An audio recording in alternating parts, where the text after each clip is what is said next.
successfully resigning from PPO plans is a team sport. I can't emphasize that enough. Doc, you can't do it by yourself. You will have reduced results if you're trying to do all the heavy lifting yourself. And you'll probably be emotionally worn out trying to do that. So it is a team sport.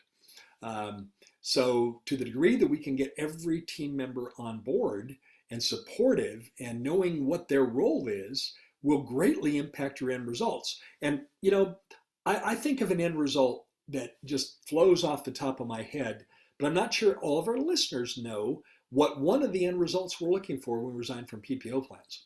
One of the most important end results we're looking for is that we keep as many existing patients that are in our PPO plans as possible in your practice once you resign from the plan. We keep as many of those.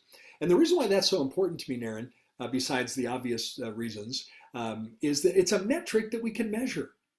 It's a metric we can measure. I mean, if you have 900 Delta Dental PPO patients when you start this exercise, and when you finish, you've got 810 of them, then we lost 10% of those Delta patients, which would be a nice outcome of that. We want to keep as many as we can, but it's something that we can measure, so we no longer have to, guess or have anecdotal evidence about how we're doing. We can have data. You know what I say about data, Aaron? Data never lies. Yes. Yes. So we want to keep as many as possible. So, when I'm talking to potential clients about becoming a coaching client, I will often ask this question. I'll ask any of our listeners to think about this themselves. Now, let's go back to elementary school, and let's use the grade scale that we all grew up with in elementary school. And that would be A, B, C, D, or F.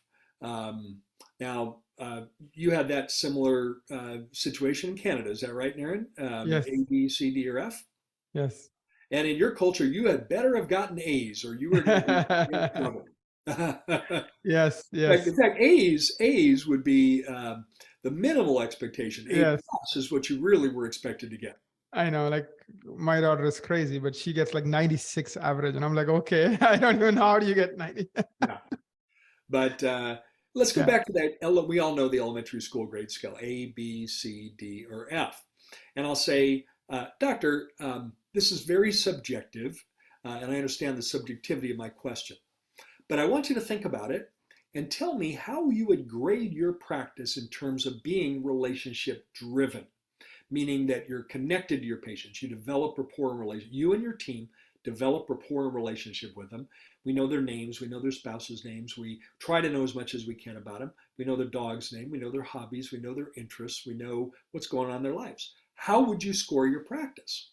And recently, Naren, quite a few doctors I've asked that question have said something like this. Well, Gary, before COVID, I would have given us a very solid A minus, maybe a B plus, if the wheels were falling off. I'm not so sure though anymore, Gary, because we've got a lot of new team members. And I feel like my core team members that have been here a while are really good in that, but I'm not sure it's rubbed off to my new team members. And I would frankly rate us lower. I'd say maybe we're a B minus, C plus today. Now maybe the doctor is always going to be the toughest grade scale, evaluating his or her own practice. Maybe we'll give it that.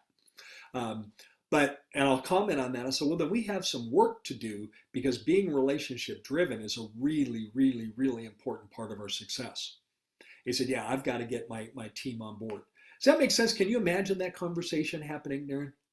Yeah, absolutely, Gary. I think you are right. I mean, you have been talking about this as like the relationship driven aspect of your practice is perhaps the most important. So if you have new team members and they're not ingrained in this idea of, we take care of patients like we take care of family, and that's not like totally part of the DNA because of these new team members, then you might be worried. And I think it's a fair question to ask.